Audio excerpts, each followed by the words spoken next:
Alzheimer's disease is the sixth leading cause of death in the United States. More than 5 million Americans are living with Alzheimer's.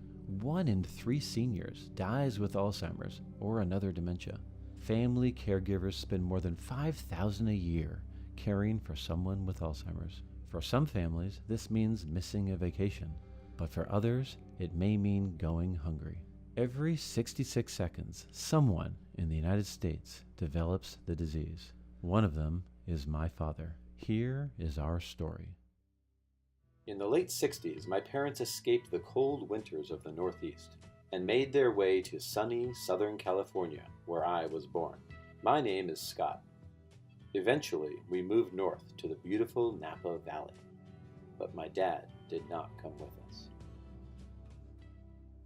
My mom's vision for our family went beyond the traditional model. I found out about this alternative school, and I met a lot of really great people there, and one of the couples that I met there had 44 acres, and they wanted to start a community. That was planted in my brain. We cooked together, ate together, and would sing together. Numerous psychological studies show conclusively that community is a basic human need, that it is a huge factor in the degree of fulfillment and happiness in our lives. Community is a social nutrient that nourishes us deeply. Little did I know that the nourishing values of community that I experienced as a child would provide a vision for the role that community could play in Alzheimer's care. Over the past 25 years, I was one of the founding fathers of a community which helped grow several other communities, totaling many thousands of people. Community building is in my blood. I love spending one-on-one time with my dad, and I'm fortunate to have studied and taught both history and psychology, almost completing a doctorate degree in training other teachers to do the same. I've even created curriculum and produced videos about memory. But there is only so much that one individual can do. The other part that is needed for the best possible care is to cultivate a community of support. It takes a village. Someone losing their memory needs to be reminded that the individual's family and their community still loves them. So what picture is that one right there? Is that? That's Scott. That is Scott. And where is Scott? Oh, you're here. Yeah, that's right. I'm right here.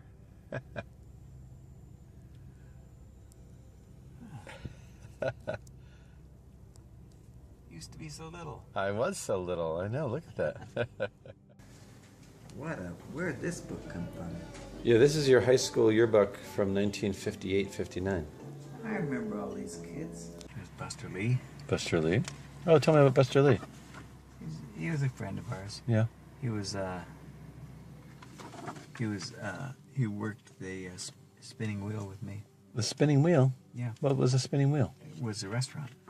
My dad and his wife of 33 years, my stepmother, live within a neighborhood in Phoenix named the historic Coronado District.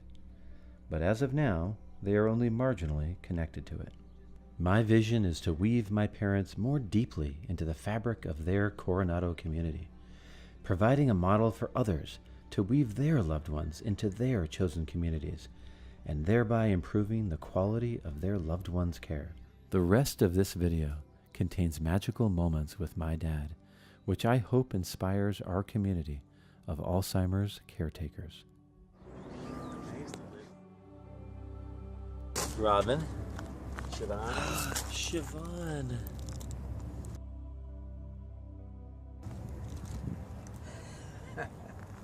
And the man was Ivan Lendl. And Mats Wielander. And Stefan Edberg. These were the players. How do you remember those names? Well, you're the one that's remembering them. You're doing such a good job of remembering. Wow, what a beautiful evening. Look at this. Yeah, look at that sunset.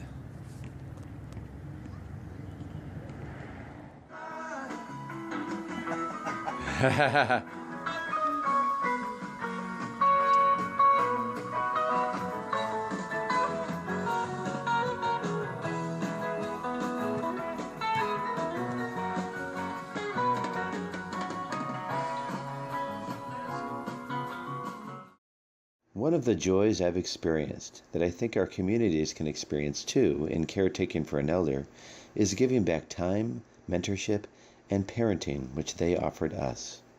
So you're about to see a picture that you drew. I drew. Of Beethoven. I drew that. You drew that. Beethoven. I got his likeness. You did get his like this.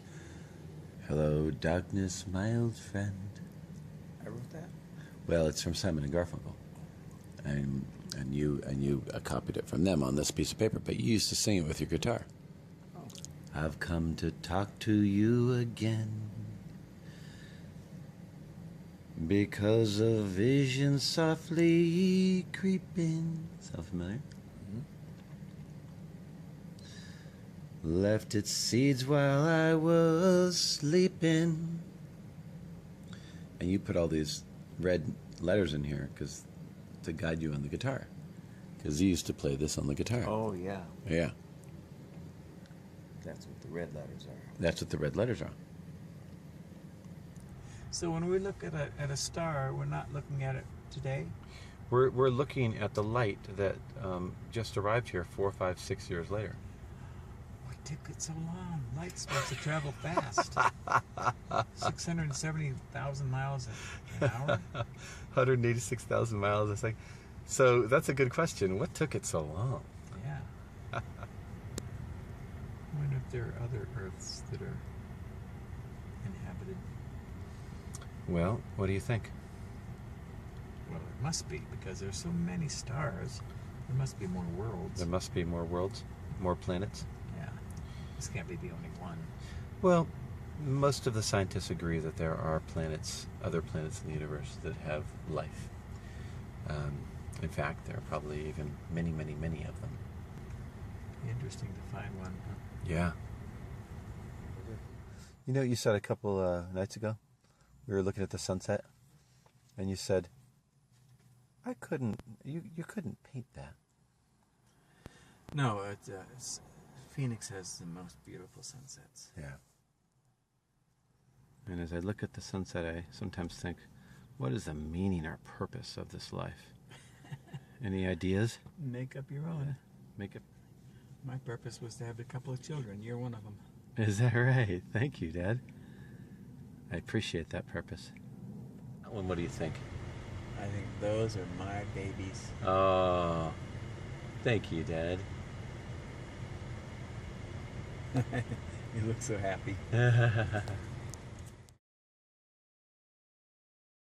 Hi, my name is Nadine. I'm Scott's friend from Teachers College. We took a really nice course together about dignity and conflict resolution. And I just spent this really nice time with him talking about a lot of meaningful topics. One of them was Alzheimer's and memory and community and a lot of, I don't know, it was just really nice, and I guess that's it. And then the only question I have, could Okay. you just share just 10, 15 seconds about the little research you did with Okay, with all right. Alzheimer's? So back in Brazil, I was working for the Alzheimer Association, and we're researching Alzheimer's and mostly reactions from families and caregivers towards their, families, yeah, and doctors, and their attitude towards telling a patient if they had Alzheimer or not, and how the family would help them in that situation, and so on. And it was a really nice experience, and I learned a lot with them. So yeah, that's it. Okay. And I also want to thank you because I shared so much about my dad with you, and we had a great conversation about my dad, Dennis. And so I thank you, and he thanks you, and it was a wonderful conversation. And I thank you. And I'm grateful for you. Sharing with me. So thanks for sharing. Yes, thank you. Okay.